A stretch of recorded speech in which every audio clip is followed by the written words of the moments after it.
Bonsoir. Jour après jour, pays après pays, la pandémie de Covid-19 continue de s'étendre. 185 pays sont touchés, plus de 1 721 000 personnes sont atteintes par la maladie, 390 000 personnes sont guéries, mais on déplore aussi plus de 105 000 morts. Les États-Unis sont le pays le plus touché au monde, avec plus de 501 000 cas et désormais davantage de décès que l'Italie, plus de 18 900. L'Europe reste l'épicentre de la pandémie avec plus de 780 000 cas et plus de 74 000 décès.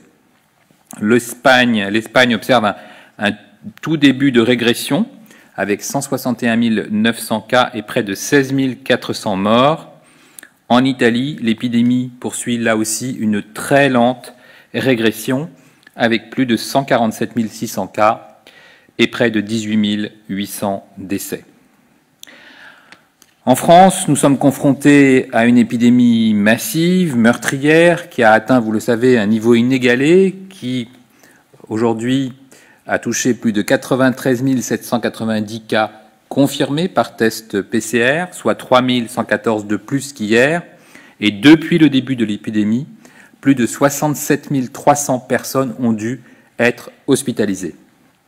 Ce soir, avec les données de 1187 établissements de santé, nous savons que 31 320 personnes sont hospitalisées pour une infection Covid-19. En 24 heures, ce sont quand même 2044 nouvelles personnes, nouveaux malades qui sont entrés à l'hôpital. Cela représente encore une hausse, même s'il y a beaucoup de sorties, encore un solde positif de 53 malades à prendre en plus par rapport à la veille. L'épidémie reste donc toujours active. 6 883 patients graves nécessitent des soins lourds, en réanimation, en soins intensifs ou soins continus. 33% de ces patients ont moins de 60 ans, 61% entre 60 et 80 ans, et il y a encore 99 personnes de moins de 30 ans qui sont hospitalisées en réanimation. Au cours des dernières 24 heures, ce sont 255 nouveaux patients contre 431 hier qui ont dû être admis en réanimation. C'est encore très important. Le solde de la différence entre les entrées et les sorties, qui représente donc le nombre total de patients à prendre en charge, est pour le 3e jour consécutif négatif de 121 patients. C'était 62 de moins hier, c'est 121 patients de moins présents en réanimation aujourd'hui. C'est une nouvelle très légère diminution des besoins de place et cette éclaircie semble se confirmer et va évidemment soulager nos soignants, en particulier en réanimation. Un très haut plateau épidémique semble se dessiner, mais je vous l'ai dit, l'épidémie est active. Il y a beaucoup de cas encore qui arrivent à l'hôpital. Nous devons absolument continuer à rester vigilants, mobilisés et prudents. Dans les Outre-mer, on relève 137 hospitalisations, dont 42 en réanimation. Au total, depuis le début de l'épidémie, c'est fort heureusement 26 391 personnes qui sont sorties guéries de l'hôpital. C'est un chiffre qui continue à progresser de jour en jour et auquel il faut ajouter les dizaines de milliers de personnes qui ont guéri spontanément en ville sans recours à l'hôpital. La surveillance syndromique en population, basée sur le recours aux services d'urgence ou à SOS Médecins, montre qu'hier, les services d'urgence ont accueilli 2466 passages pour suspicion de Covid. À la suite de ce passage aux urgences, 41% des patients ont été hospitalisés et 3% directement transférés en réanimation. En ce qui concerne SOS Médecins, on note 634 interventions hier pour suspicion de Covid. C'est un peu moins qu'au cours de la journée de jeudi. Cela représente désormais 12% de l'activité totale de SOS Médecins. Nous surveillons de très près la situation dans l'ensemble des établissements sociaux et médico-sociaux. Vous savez qu'il y a un dispositif spécifique de signalement qui est mis en place depuis le 28 mars et qui continue à monter en charge. Depuis le début de l'épidémie, donc depuis le 1er mars, nous avons 35 864 cas de Covid, 11 175 confirmés et 24 689 possibles dans près de 5 200 établissements sociaux et médico-sociaux qui participent donc à cette déclaration et à cette remontée d'informations. Tous les cas confirmés en France sont consolidés dans le total national que je vous ai donné de 93 790 cas confirmés selon Santé publique France. En ce qui concerne la mortalité hospitalière, 8 943 décès sont à déplorer depuis le 1er mars. 81% de ces décès surviennent chez des personnes de plus de 70 ans. On note 18 décès en Outre-mer, 10 en Guadeloupe, 5 en Martinique et 3 à Mayotte. Au cours des dernières 24 heures, ce sont donc 353 décès supplémentaires qui ont été enregistrés à l'hôpital. Nous déplorons par ailleurs 4 889 décès, c'est 290 de plus qu'hier, qui sont survenus en établissements sociaux et médico-sociaux depuis le début de l'épidémie, donc depuis le 1er mars. L'essentiel de ces décès est observé au sein des EHPAD, 4 779 décès et 110 ont été rapportés par des établissements médico-sociaux. Si nous faisons l'addition des décès survenus en milieu hospitalier et de ceux survenus au sein des établissements sociaux et médico-sociaux depuis le 1er mars, nous déplorons donc 13 832 décès en France en lien avec l'épidémie Covid. Et donc je redonne le chiffre des cas confirmés par Santé publique France et des tests réalisés positifs par PCR. Il s'agit bien de 93 790 cas positifs, soit 3 114 de plus qu'hier. Je ne le redirai jamais assez, surtout au cours de ce long week-end ensoleillé, c'est en restant chez vous que vous évitez des drames, c'est en restant chez vous que vous sauvez des vies. Je sais que cela fait désormais plusieurs semaines que nous faisons passer ce message et que vous subissez le confinement. Je le redis encore une fois, il ne faut pas relâcher nos efforts collectifs et je souhaiterais prendre quelques instants ce soir pour rappeler pourquoi ces mesures sont en place et pourquoi elles sont plus importantes que jamais. Comme vous le savez, les mesures de confinement, les mesures barrières, les mesures de distanciation physique au minimum d'1 mètre et de distanciation sociale en réduisant les contacts sont mises en place dans notre pays comme dans de très nombreux autres pays du monde, tout simplement pour réduire le nombre de contacts entre nous, empêcher donc la transmission du virus d'une personne à une autre. On oublie parfois qu'elles répondent toutes à cet objectif simple, casser, empêcher les chaînes de transmission, les chaînes de contamination, et donc freiner le plus possible la progression de cette épidémie. C'est pourquoi nous testons rapidement tout cas suspect, nous isolons les malades à l'hôpital ou à la maison, et pendant que collectivement nous freinons la progression de l'épidémie, nous faisons en sorte que notre système de santé hospitalier puisse prendre en charge tous les patients qui développent des formes graves de la maladie, avec le doublement des capacités nationales de réanimation, rendu possible par la déprogrammation précoce de toutes les activités médicales et chirurgicales non urgentes, le plan blanc déclenché dans tous les établissements de santé de France, les renforts massifs en volontaires, en soignants, en médecins, et les évacuations sanitaires en très grand nombre, 650 évacuations sanitaires de malades de réanimation. Ce qui a été mis en place par l'ensemble des services de l'État est à ce titre exceptionnel. Pendant que vous restez chez vous et luttez contre la diffusion du virus, les personnels soignants, des femmes et des hommes au dévouement exemplaire, ont permis d'organiser le transfert de plusieurs centaines de patients dans un état grave depuis des zones très fortement touchées, depuis des hôpitaux saturés par l'épidémie, vers des zones moins touchées, vers des hôpitaux qui ont permis un accueil dans d'excellentes conditions. Pendant que vous restez chez vous et combattez cette maladie très contagieuse, les services hospitaliers et les services de l'État ont organisé le transfert de centaines de personnels soignants volontaires qui viennent renforcer les services de réanimation qui ont tant besoin de bras supplémentaires, mais surtout du soutien de leurs collègues. Pendant que vous restez chez vous, pour éviter que l'épidémie ne se propage, nous organisons l'acheminement de matériel de réanimation, doublons nos capacités d'accueil dans les services de réanimation de 5 000 à 10 000 lits.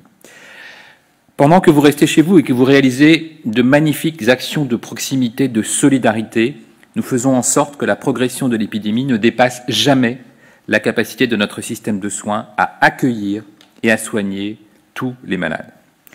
Alors, je voudrais remercier tous les soignants, les établissements de santé publics ou privés, tous les volontaires, toutes les femmes et tous les hommes qui rendent cela possible, avec un mot particulier de remerciement pour l'ensemble des citoyens qui restent chez eux.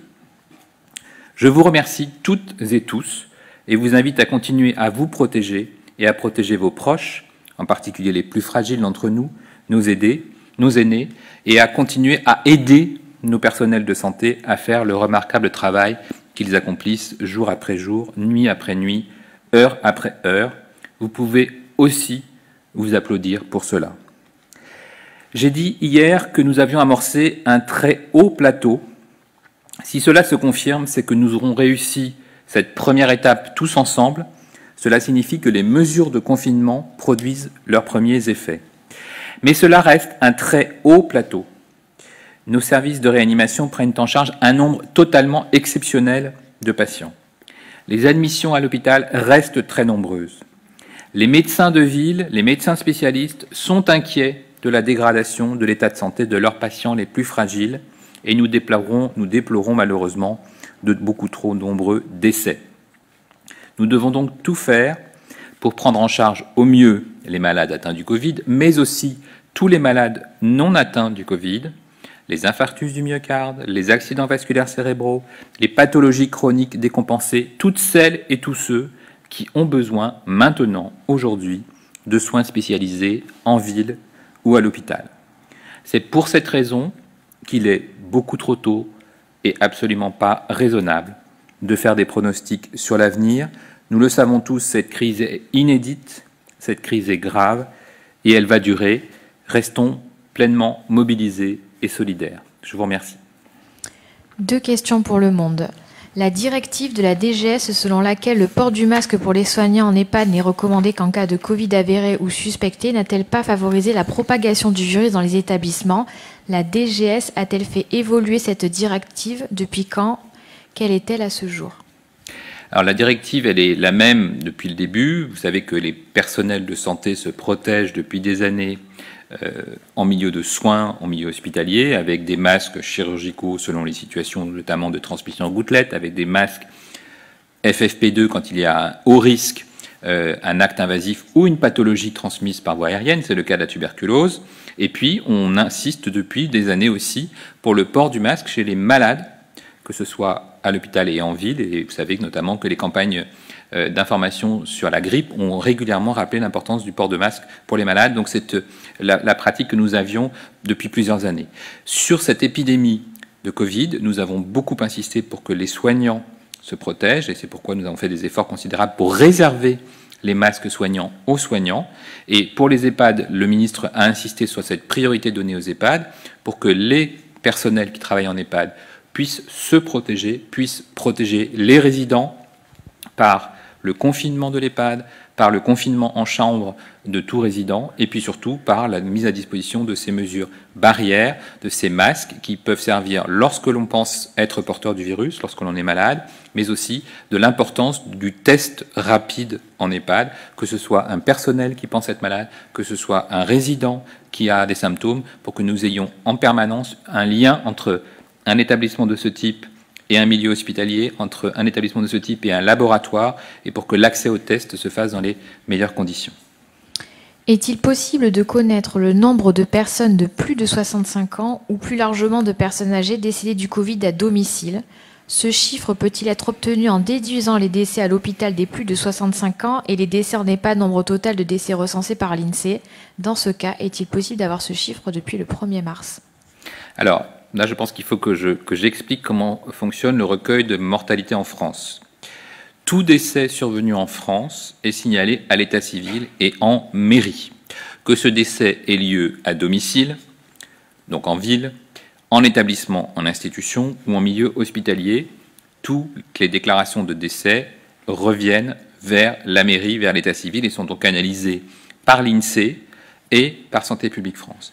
Donc on va avoir une addition des décès hospitaliers, des décès survenus en institution et des décès déclarés lors de décès en ville, à domicile, et tous ces décès sont reflétés, sont analysés par les chiffres que je vous donne régulièrement, et notamment par cet excès de mortalité signalé par l'INSEE au niveau national depuis la semaine 12 et qui progresse en semaine 13 et en semaine 14, au niveau régional avec 10 régions, je vous l'ai dit, en semaine 14 qui ont un excès de mortalité constaté. Cet excès, il correspond bien à la somme des décès hospitaliers, des décès en institution et des décès survenus à domicile.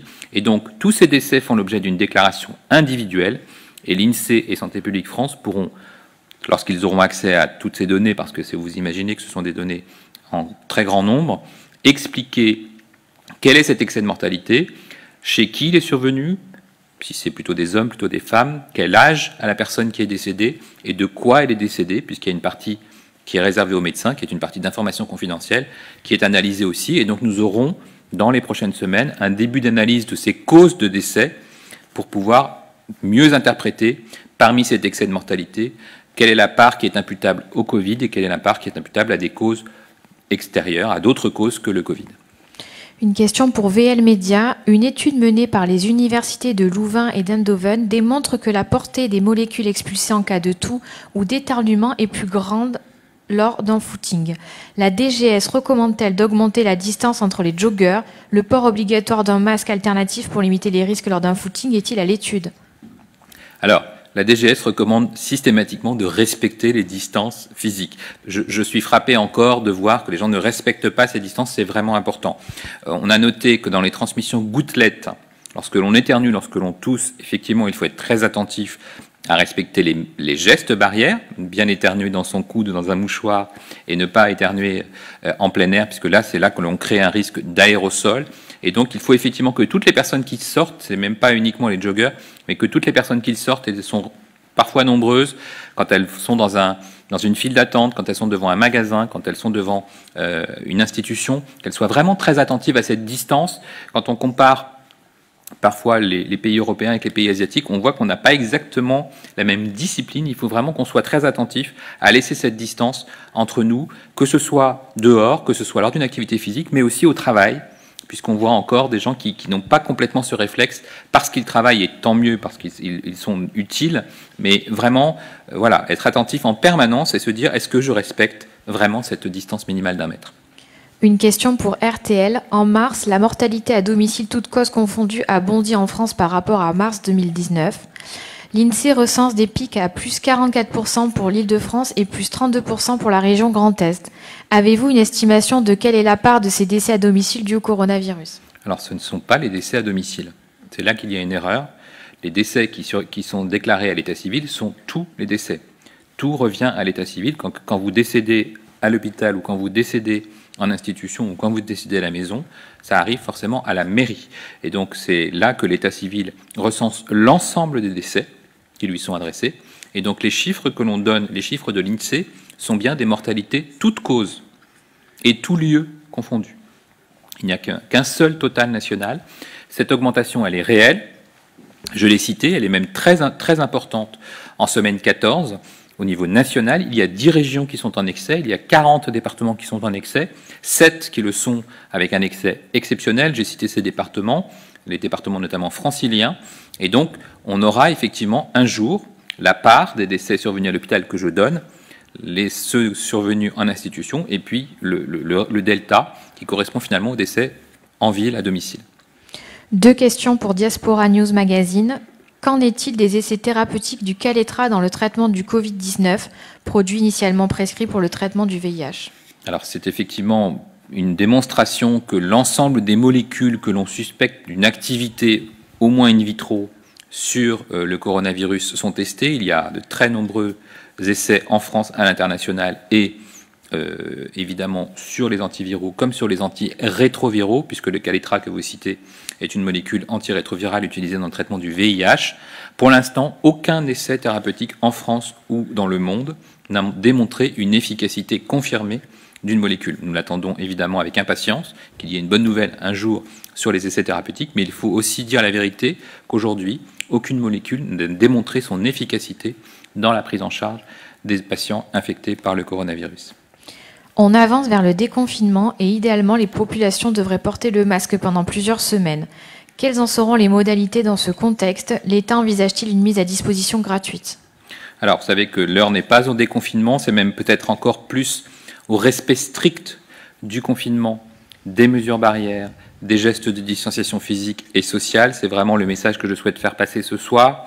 Et donc, nous avons bien le temps de réfléchir aux modalités optimales du déconfinement, puisque aujourd'hui, ce n'est pas d'actualité. Et pour la raison que je vous ai citée, qui est que la pression hospitalière reste très importante. J'ai même dit qu'encore ce soir, il y avait un peu plus de malades en milieu hospitalier. Il commence à y avoir de plus en plus de malades qui n'ont pas le Covid, mais qui ont subi les conséquences de ce confinement prolongé, du fait qu'ils n'ont pas osé aller voir leur médecin. Et donc, je le redis ce soir, les personnes qui ont besoin d'un suivi, les personnes qui sont atteintes de pathologies chroniques, doivent appeler leur médecin. Et si elles ont un rendez-vous en milieu hospitalier dans le service qui les suit, elles doivent y aller pour éviter d'avoir une aggravation de leur état. Plusieurs questions pour France Inter. Le conseil scientifique repris par votre prédécesseur William Dab plaide pour que les personnes contagieuses, une fois sorties de l'hôpital, soient mises à l'isolement pour ne pas en contaminer d'autres. On imagine en particulier les accueillir dans les hôtels. Est-ce une stratégie envisagée aujourd'hui? Qu'est-ce qui s'y oppose puisque les places sont vacantes et qu'on a proposé d'accueillir les SDF dans ces hôtels? Alors, c'est probablement une confusion là aussi dans la notion de contagiosité en sortie d'hôpital. Pourquoi je dis ça? Parce que d'abord, nous avons, vous savez, au début de l'épidémie, surveillé de très près les patients qui étaient hospitalisés en France. Ils bénéficiaient d'une charge virale régulière. Et donc, on a bien démontré, et ça c'est important de le dire, que les personnes qui n'ont plus de symptômes, n'ont plus d'excrétion virale non plus. Et donc que leur charge virale, notamment dans les sécrétions respiratoires, sont négatives. Ça, c'est un point important, parce qu'aujourd'hui, personne ne sort avec 42 fièvres et en toussant de l'hôpital. C'est un message important. Donc, sur la partie hospitalière, il n'y a pas d'inquiétude à avoir sur la contagiosité de quelqu'un qui a passé 8 jours en réanimation, puis 8 jours en réadaptation et qui rentre éventuellement chez lui. Par contre, je pense que William Dab parlait de l'isolement des personnes malades contagieuses en ville. Et là, c'est encore plus compliqué, d'abord parce que ça voudrait dire qu'un père de famille ou qu'une mère de famille ou qu'une personne qui vit avec des personnes fragiles s'auto-isolerait hors du domicile, ce qui en soi n'est pas simple en termes d'organisation, mais surtout, cela voudrait dire qu'il n'a pas été contagieux dans les heures précédentes, alors qu'on sait aujourd'hui qu'avant de consulter, avant d'avoir un test, il est très possible de contaminer des personnes, puisqu'on a cette partie de contagiosité décrite par des formes peu symptomatiques ou par des personnes avant l'apparition des symptômes. Donc aujourd'hui, on n'est pas sur ce type de démarche. Évidemment, si on devait ouvrir l'accès à des personnes contagieuses dans des conditions particulières, on le ferait, mais ce n'est pas aujourd'hui un besoin particulier. Où en est le pont aérien entre la Chine et la France pour les masques? À ce jour, combien précisément de masques sur le milliard commandé ont été réceptionnés? Alors, vous l'avez rappelé, les autorités françaises ont commandé des quantités très importantes de masques pour répondre aux besoins très importants des professionnels de santé, pour s'assurer que les professionnels de santé disposent de l'ensemble des moyens de protection nécessaires, en particulier les masques chirurgicaux et les masques P2 lorsqu'ils sont indiqués. Et donc ce pont aérien est évidemment fondamental, nous le suivons de très près. Nous avons déjà plus de 35 millions de masques qui ont été réceptionnés sur le territoire national.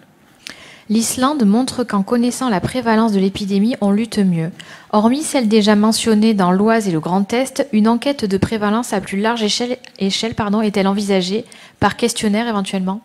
Alors je pense que l'Islande travaille surtout sur l'incidence plus que sur la prévalence, c'est-à-dire sur la détection rapide de tous les nouveaux cas. Ce que nous essayons évidemment aussi de faire.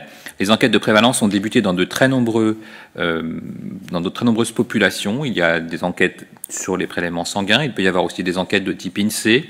Tout est possible pour avoir une idée de la diffusion du virus, à la fois par les personnes qui disent avoir été malades, par les personnes qui sont passées par l'hôpital, par des personnes qui ont développé des anticorps, ou par des personnes qui rapportent avoir eu des symptômes et donc être probablement immunisé contre la maladie. Ça donne une idée, effectivement, de la circulation du virus dans différentes catégories de population ou au sein de différentes régions. Plusieurs questions pour Médicite. Selon une estimation, extrapolation du syndicat de médecins généralistes MG France, 1,6 million de Français pourraient avoir été contaminés par le Covid. Le ministère de la Santé sera-t-il bientôt en mesure de fournir des chiffres évaluant, extrapolant le nombre total de cas et décès, ou faudra-t-il, comme pour la grippe saisonnière, encore patienter des semaines, voire des mois pour avoir des données complètes? Non, nous avons déjà des estimations. Quand vous regardez le point épidémiologique de Santé publique France, il y a des extrapolations du nombre de cas. Il y aura aussi, par les enquêtes de séroprévalence, une confirmation de la part de la population qui a été exposée au virus et donc qui est maintenant immunisée. Ça, ce seront des chiffres dont nous disposerons rapidement.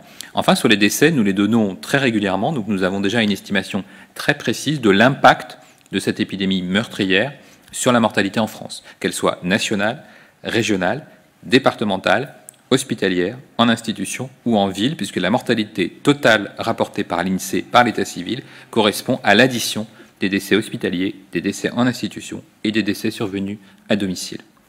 L'essai clinique européen Discovery, qui a débuté le 22 mars et qui vise à tester notamment l'hydroxychloroquine dérivée de la chloroquine, devait fournir de premiers résultats 15 jours après son démarrage. Cette date de résultat a été décalée vraisemblablement à fin avril. Quand peut-on espérer de premières conclusions ? Vraisemblablement fin avril, comme vous l'avez dit, mais pas pour des raisons de décalage particulier. J'ai déjà expliqué comment ça fonctionnait. On inclut des patients. On ne peut pas donner le résultat du premier patient, ça n'a pas de sens. Il faut qu'on ait quand même plusieurs dizaines, ou plutôt une bonne centaine de patients pour commencer à conclure. Quand ces 100 patients au moins sont arrivés au bout de 15 jours de traitement, on regarde l'évolution de ces 100 patients et on propose les résultats à un comité d'experts qui va juger si oui ou non on observe un impact des traitements proposés sur l'évolution des patients. Si l'impact est très mauvais, on peut arrêter un bras, c'est déjà arrivé. Ce n'est pas le cas de Discovery, mais ça pourrait arriver si un traitement était délétère, était négatif, était dangereux pour les patients. Inversement, on peut ne rien observer. C'est tout à fait possible au cours d'un bilan intermédiaire. Et puis, si par chance, on a un résultat favorable, évidemment, il sera immédiatement rendu public et on favorisera le traitement, la molécule, qui sera considérée comme bénéfique pour les patients. Une question pour l'APM. À combien de décès supplémentaires correspondent les excès de mortalité observés depuis la mi-mars en France? A-t-on une idée de la part attribuable au coronavirus? Alors, vous savez qu'en France, les données de mortalité sont données très régulièrement par l'INSEE. Elles sont accessibles à l'ensemble de la population. Ce sont des données publiques. On peut retrouver toute la mortalité année après année, mois après mois et région par région. On peut même regarder la mortalité par département. En général, le mois de mars fluctue beaucoup pour des raisons effectivement aussi d'épidémie grippale. Et donc, si vous prenez les 10 dernières années, la mortalité en mars oscille entre 38 000 et 50 000 décès au cours du mois sur le territoire français.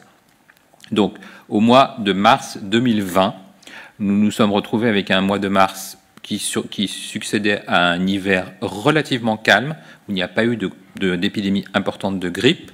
Et donc, la mortalité était normale lors des 2 premières semaines de mars. Elle est devenue en excès anormale en semaine 12, puis avec un excès de plus en plus important en semaine 13 et finalement en semaine 14, où nous sommes maintenant en termes d'observation. Il y a un excès national de plus 40% sur cette semaine 14. Il y a un excès régional dans 10 régions et il y a un excès départemental, donc certains départements en excès important.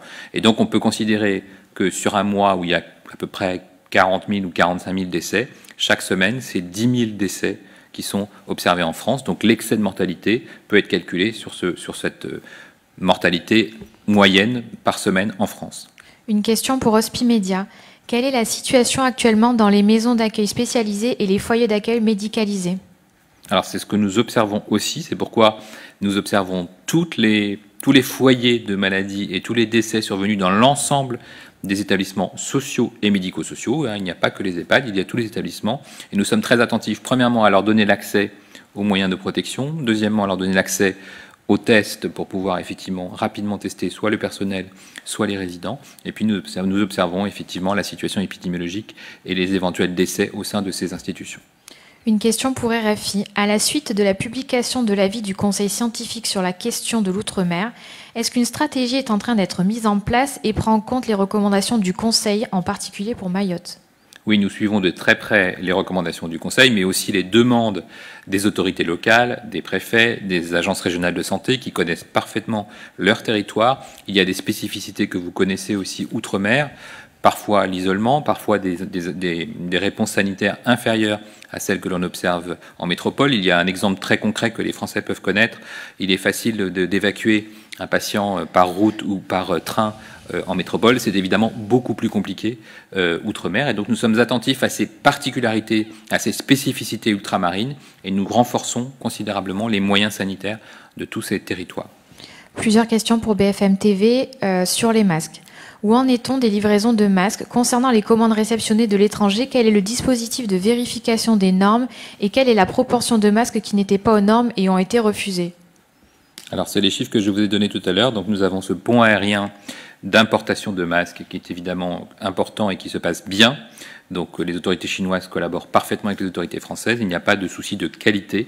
La qualité est surveillée évidemment par les autorités chinoises, aussi par les autorités françaises, mais nous n'avons pas observé de défaut et nous avons déjà eu 35 millions de masques reçus sur le territoire. J'ajoute à ces masques toute la production nationale, puisque vous savez que plusieurs usines françaises tournent à plein régime pour produire aussi des masques chirurgicaux et FFP2. Et donc nous avons, par ces importations et par cette production nationale, désormais de plus en plus de masques à fournir à nos personnels soignants. Une question sur le Remdesivir. Quel est l'état de l'approvisionnement pour les essais cliniques? Manque-t-il des médicaments? Non, parce que nous sommes dans le cadre d'un essai clinique, donc il y a un engagement du laboratoire qui fournit cette molécule à ce que cette molécule soit fournie à tous les patients qui sont inclus. Donc à ce jour, il n'y a pas de difficulté sur cette molécule dans le cadre d'un essai thérapeutique. C'était les dernières questions, je vous remercie. Merci beaucoup.